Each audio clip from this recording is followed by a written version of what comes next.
By the end of this video, you're going to have to take out another mortgage on your house. If you have no self-control, that is. Today we're going to talk about the most expensive ball python genes on Morphmarket. There are single genes and there are combinations. And combinations is where you get into most big money these days. Today we're talking about just the genes though, and why these might be so expensive.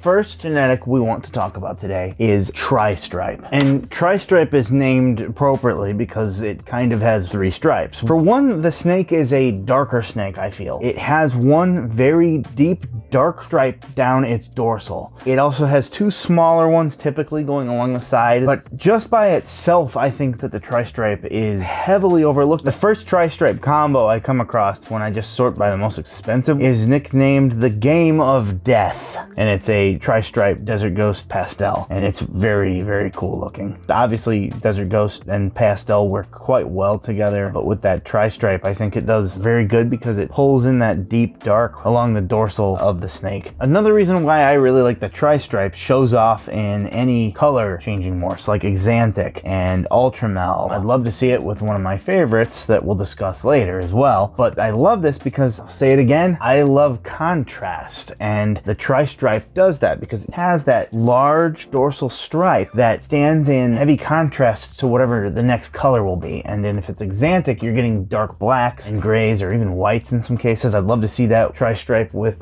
Desert Ghost Xanthic. That would be insane. The Ultramel, you get the nice colors of the Ultramel being split apart but equally represented perfectly, just emboldening and calling attention to each other. So yeah, tri-stripe is heavily slept on, and I think it's awesome that I'm starting to see a lot more representation of them because it is amazing and it deserves it.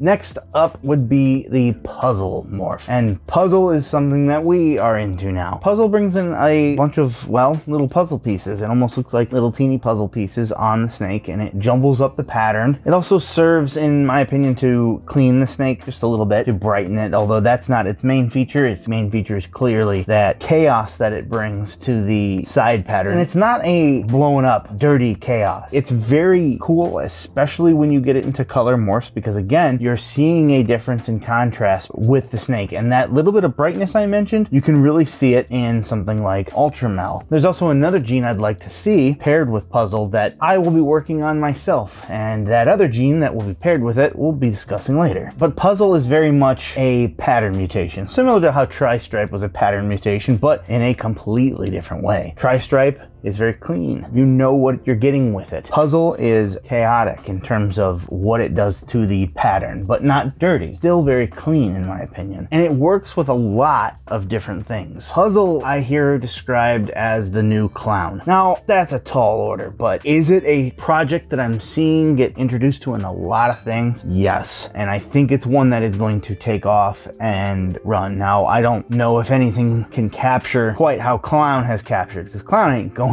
anywhere, because guess what? People are going to start making clown puzzles. But the idea that puzzle can be used so much and in so many different things is very exciting, and I am excited to help add to that in the future myself. Next up would be the Mandarin gene. And Mandarin was one that I debated even putting on this list. Mandarin had a little bit of a rough year last year. It was proven that the Mandarins that we were seeing, Super Mandarins for example, were actually Super Mandarin hypo. So that would technically be 4 genes. The Super Mandarin, so 2 copies of the Mandarin, and the visual form of the hypo, so 2 copies of hypo. That, however, doesn't change how awesome they look when they're Super Mandarin NRs or whatever they called them back then, so the Super Mandarin hypo. The Mandarin, therefore, I still think has a lot of potential. Price is still pretty high. Do I think that they will drop more? I think that's inevitable, and maybe I'm way off base. A lot of people loved Mandarin before. I talked about this subject in our Halloween special last year. It looked awesome. It still looks awesome. It's just being realistic about what it actually was that we were looking at. But it doesn't change the fact that the Mandarin still commands a fairly high price point.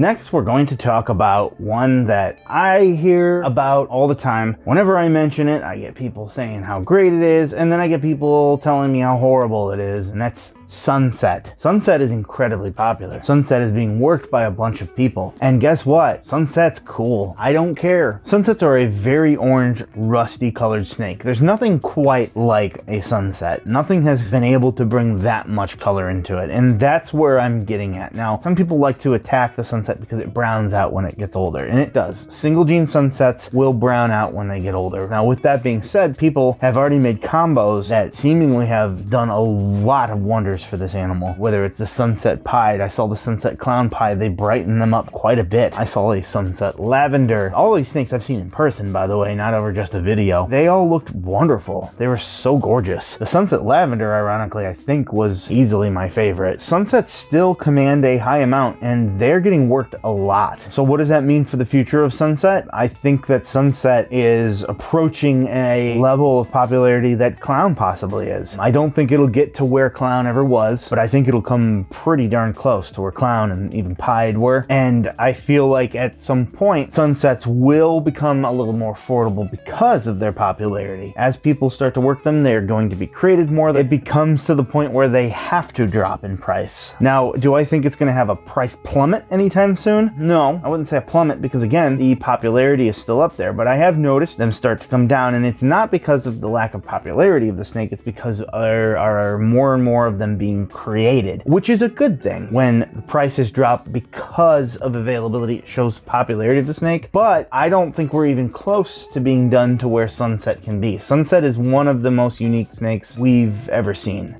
The next gene I would like to talk about would be the Shadow gene. And Shadow is a dark morph, kind of in a way along the lines of Stranger, such like that, but I think I like the Shadow a bit more. I've seen the Shadow at shows in person, and in combinations, it really stands out. The Shadow is still fairly new, and it was originally derived from what was thought to, I believe, been a super chocolate, but the form of this snake still ended up being a sort of super. It was a chocolate, what now we know as Shadow. Now, I don't know if a super Shadow has been made before. The fact that it can be combined into a sort of super form with chocolate, I would imagine that must be something that can be done. I would love to see if it's been done, but I have started to fall in love with the darker side of the morphs, or specifically how we can get snakes that are able to utilize maybe dark and light and create these amazingly contrasting animals. But being new and still an exciting gene,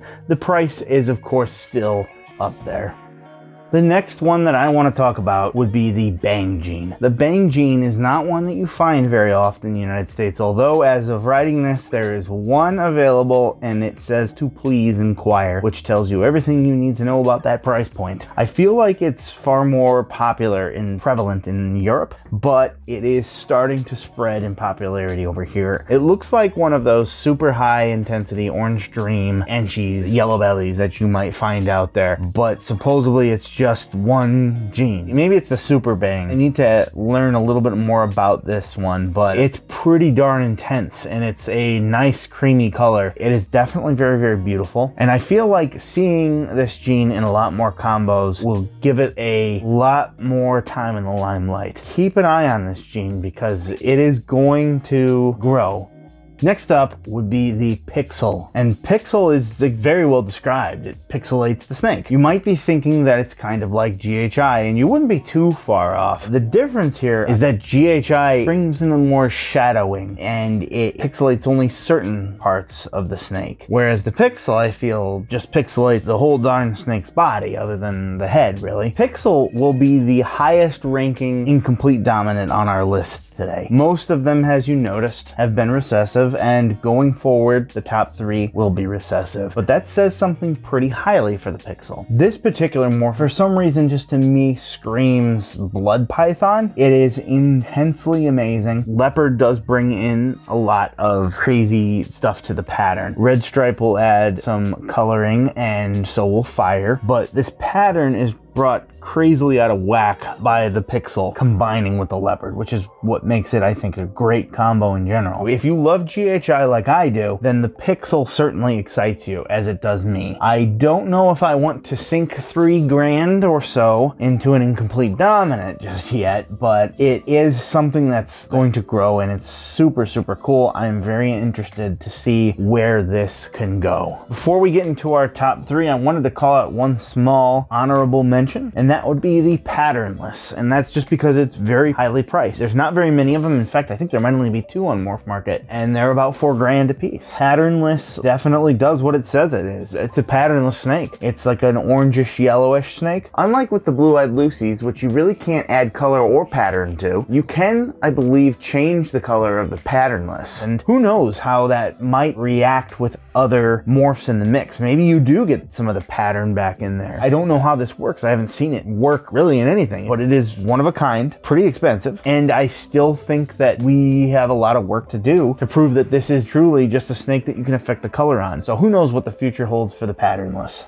Next up would be one that's near and dear to my heart, and that would be the Monarch gene. Monarch, to me, is the best of a lot of different worlds. It brings in beautiful colors. It is like an Ultramel and a Desert Ghost already combined into one, but yet still, a lot of people don't pay attention to one subtle factor, and that is the mahogany browns, these almost purplish colors that are being brought in on the snake. But this is a clean snake. You can see our boy here. He is an adult, and he's a fairly large male, and this is what he looks like. They say ball pythons brown out or they change a lot as they get older. Monarchs stay the way they are. If anything, all you're doing is adding. When you put Monarch into something, it's like you're putting Desert Ghost and a color morph into it. It really is, to me, one of the best morphs out there, and there's a lot of work that can be done with this. One of the best snakes I've ever seen in my life, and it might have been what got me into Monarch, was Canova's Monarch Spot-Nosed Clown. I thought it was one of the most gorgeous animals I've ever laid my eyes on. It is absolutely stunning. We have het Monarchs here. We have Monarch G-Stripes hets, and I don't plan to stop there. I'm creating double hets this year